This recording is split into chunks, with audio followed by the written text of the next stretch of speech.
All right, Tubers, Jeff Lindsay in the garage. It is May the 19th. Still coronavirus free. We've been working on this hood, or I've been working on this hood and working on this hood and working on this hood.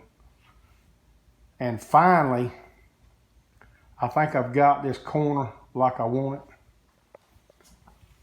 That's pretty good right there. I think I've got the gaps like I want them. This one is not the absolute best. It's a little bit wide here. I'm really not sure. Everything else is lining up. You can see these lines, this line, everything else is lining up good, but I got that little gap there. The only way I know to do anything is just try to tighten this up a little bit here. But it's still not going. I mean, if I get this completely flush, there's still going to be a little wider gap there. And if I try to bring this whole hood over, it throws these lines off a little bit. If I try to close that up, it's just in the stamping, I'm sure, or I don't know. It may be the way I put it together. Who knows? But anyway, it's pretty good, fairly good. It is as close as I've been able to get it. Overall, it does not look bad. The one thing I had a little trouble with is getting the hood to come up whenever I pull the release, but we finally got it adjusted so it comes up enough I can get my fingers under there and lift up on the hood, and it's hard to do with one hand. So we think we got everything adjusted out. Still got to get a spring for this lever, this secondary one here. You got two, one here, one here. I'm sure one of them is just like a safety type thing that catches in there, that long one.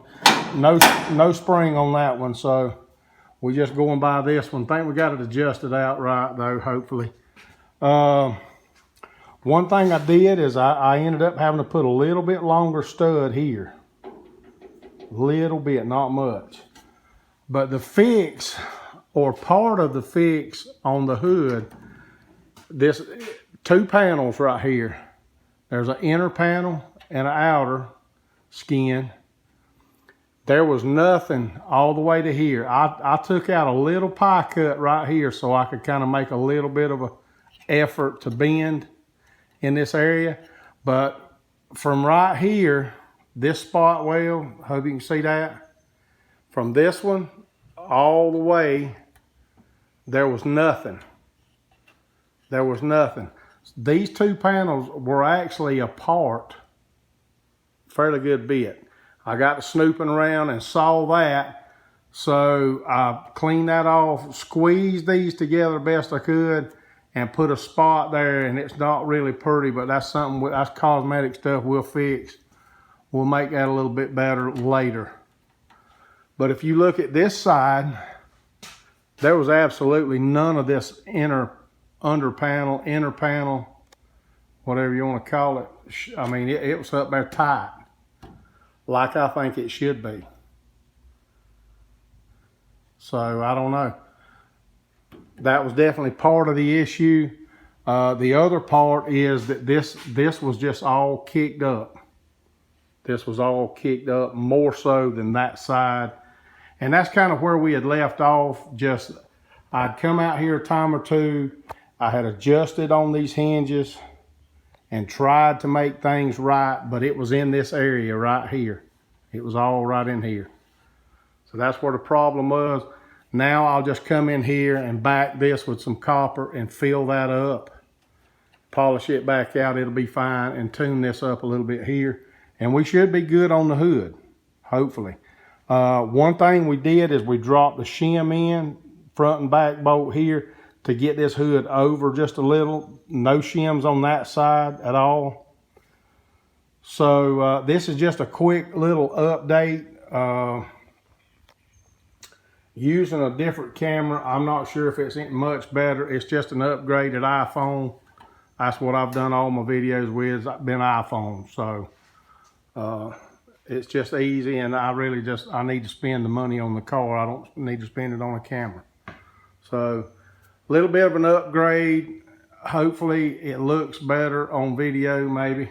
If not, we'll deal with it. So we're thinking we're done with the hood. Hopefully we're going to drill reference holes for the hinges in the hood, underside of the hood and into the fender, so we can get it back just like we got it now. We don't want to have to fight this thing again. And I think, like I say, most of this has been up here. So it closes good, or it was closing good. Get it down to there, one latch, and that's what we end up with. So pretty happy with that. And again, the gaps are fairly good. This one is really good. This one's really good. Everything's flush, smooth look there. This one, a little bit wider than I would like, and we'll work on that some, but I'm not sure. It's really good in the back, and it just widens out a little more than I want it to. But I think it's going to be okay. I think it's going to be good. All right, we're going to post this, show you what we've been up to. Just been working on this corner, mainly. And still got a job. They've laid off approximately 600 where I'm at, and that's out of about 850. So keep your fingers crossed. Still got a job, still working, but it don't look good for the airline industry. So we'll see. All right, tubers, we're gonna get busy. We're gonna get back on the car. It's been about 3 weeks. Had some other things we was up to, so piddling with this some and doing some other stuff, but now we think we're back on track, got that like we want it, hopefully. And we'll do some more. When we do, we'll bring you along. Thanks all the new subscribers. Of course, we always thank the old subscribers. Appreciate everybody watching the videos, everybody that's been along for this journey so far. And I've said it 100 times, it's still a long way to go. So we'll be making videos hopefully for probably a couple more years, way it looks at least. So as we have one, we'll stick it up and let you look. All right.